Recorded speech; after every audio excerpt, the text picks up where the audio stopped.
જય માતાજી, જય શ્રી કૃષ્ણ. મિત્રો, આજે એ વાત જાણવાની છે કે અમુક વસ્તુ જે સ્ત્રીઓ બીજી સ્ત્રીને આપે છે તો તેનાથી શું નુકસાન થાય છે, કઈ વસ્તુ ન આપવી જોઈએ. વૈવાહિક સ્ત્રીઓએ આ બાબતનું ખાસ ધ્યાન રાખવું જોઈએ કે તેણે પોતાની અમુક વસ્તુઓ જે ક્યારેય બીજી સ્ત્રી સાથે પોતાની વસ્તુની આપ-લે કરતી હોય છે, પરંતુ વાસ્તુ પ્રમાણે સૌભાગ્યવતી સ્ત્રીએ જે અમુક વસ્તુઓ છે તે કોઈ પણ બીજી સ્ત્રીને આપવી જોઈએ નહીં. તેને શેર કરવાથી તે વાસ્તુશાસ્ત્ર પ્રમાણે ખૂબ જ અશુભ કહેવાય છે. તો સ્ત્રીઓ આ ખાસ જાણી લેજો કે પોતાની કઈ વસ્તુ તમારે બીજી સ્ત્રીઓની સાથે શેર ન કરવી જોઈએ. જો તમે પોતાની વસ્તુ બીજી સ્ત્રીને આપો છો તો તમારા દાંપત્ય જીવનમાં સમસ્યાઓ આવી શકે છે. તો આજે આપણે એવી કઈ 3 વસ્તુ છે કે જે બીજાને આપવાથી તમારું દાંપત્ય જીવન ખરાબ થઈ શકે છે તે વિશે જાણી લઈએ. લગ્ન પછી દરેક સ્ત્રીને પોતાના પતિ સાથે સુખી અને સમૃદ્ધિથી જીવન જીવવાની આશા હોય છે, પરંતુ જીવનમાં એવી અમુક નાની નાની વસ્તુઓ કે જે ભૂલો કરવાથી તેના લગ્ન જીવનના સંબંધોમાં દરારો આવી શકે છે. ખાસ કરીને એવી ચીજ વસ્તુ કે જે કોઈને આપવાથી તમારું લગ્ન જીવનના સંબંધમાં નુકસાન થઈ શકે છે. તો એવી કઈ વસ્તુ છે તે આપણે ખાસ જાણવું જોઈએ. અમુક વસ્તુઓ એકબીજાને આપવાથી તેનો નકારાત્મક પ્રભાવ વધી જાય છે અને લગ્ન જીવનમાં ટકરાવો પણ આવી શકે છે. નકારાત્મકતા બીજાની તમારી અંદર આવી જાય છે. સૌ પ્રથમ તો તમારે પોતાના પતિની સાથે જોડાયેલી વાતો ક્યારેય પણ કોઈ બીજી સ્ત્રી સાથે ના કરવી જોઈએ. પતિ પત્નીનો સંબંધ એ ખૂબ જ પવિત્ર સંબંધ છે.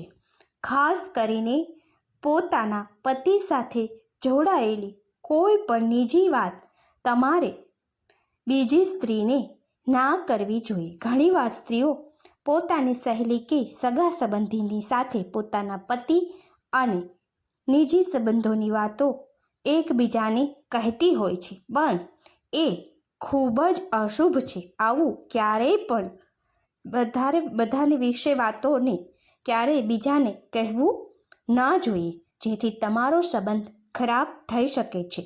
તમારા જીવનમાં મુશ્કેલીઓ વધી શકે છે.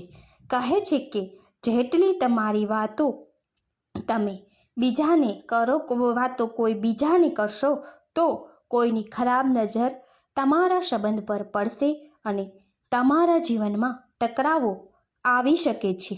આવું કરવાથી તમારા હાથે લગ્ન જીવનમાં વિશ્વાસ ઓછો થાય છે અને ગલતફહેમી ખૂબ જ વધી જાય છે. તો આવું ક્યારે પણ પત્નીએ ના કરવું જોઈએ. કોઈ પણ એક વૈવાહિક સ્ત્રીએ સોના કે ચાંદીના બીજી કોઈ પણ સ્ત્રીને આભૂષણો આપવા જોઈએ નહીં. આવું કરવાથી તેની નકારાત્મકતા તમારી પાસે પહોંચી જાય છે અને તમારા ઘરમાંથી સમૃદ્ધિઓ ચાલી જાય છે. દાંપત્ય જીવનમાં ખૂબ જ ખરાબ અસર પડે છે. પતિએ આપેલું સોનું કે ચાંદી બીજી સ્ત્રીને ન આપવું આપણે આપેલી વસ્તુઓ પર એક ભાવનાત્મક અસર હોય છે. ઘરેણાની સાથે પતિ પત્નીની ભાવના જોડાયેલી હોય છે, તો તે બીજી સ્ત્રી પહેરે તો દાંપત્ય જીવનમાં અસર કરે છે. કોઈ પણ કાળે સોનું કે ચાંદી પત્નીને આપેલું છે તે પત્નીએ જ પહેરવું જોઈએ. તેનાથી ભાવનાત્મક વલણ કાયમ પતિ પત્નીનું એકબીજા પ્રત્યે વધુ રહે છે. તો સૌભાગ્યવતી સ્ત્રીએ પોતાના આપેલા ઘરેણાં કોઈ પણ બીજી સ્ત્રીને ન આપવા જોઈએ. આ ઉપરાંત ઘણી સ્ત્રીઓની આદત હોય છે કે પોતાના તૈયાર થવાની જે સુશોભનની વસ્તુઓ છે તે બીજી સ્ત્રી સાથે શેર કરીને એકબીજાને આપીને તૈયાર થતા હોય છે. તેમાં પોતાના પતિના સૌભાગ્યને લગતી વસ્તુ સિંદૂર, બંગડી અને ચાંદલો કોઈ પણ બીજી સ્ત્રીને ન આપવું જોઈએ. તમે હાથમાં એકવાર જે બંગડી પહેરી લીધી હોય તે બીજી સ્ત્રીને પહેરવા ન આપવી જોઈએ. તેનાથી પતિ પત્નીના જીવનમાં મનમોટાવ આવી શકે છે. આ ઉપરાંત પતિના ભાગ્યને પણ અસર થઈ શકે છે.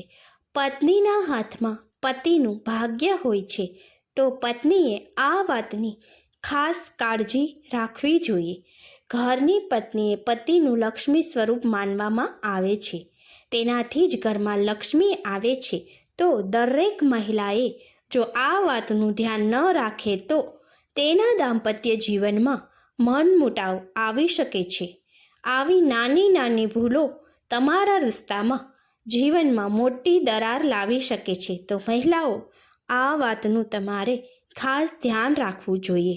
આમ કોઈ પણ સ્ત્રીએ પોતાના પતિ સાથેની બીજી વાતો, પોતાના આભૂષણો કે સૌભાગ્યને લગતી કોઈ પણ વસ્તુ બીજી સ્ત્રીને આપવી ન જોઈએ. જો આ વસ્તુને તમે કાળજીથી રાખશો તો તમારો વ્યવહારિક જીવન અત્યંત સફળ રહેશે.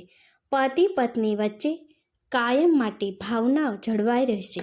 કારણ વિનાના ઝઘડાઓથી તમે દૂર રહીશો અને ઘરમાં પણ સુખ સમૃદ્ધિ રહેશે. તો આવા વાસ્તુને લગતા બીજા વિડીયો જોવા માટે આપ અમારી ચેનલને લાઈક, શેર અને સબસ્ક્રાઈબ જરૂર કરજો મિત્રો. આભાર. જય મા લક્ષ્મી, જય માતાજી. આભાર.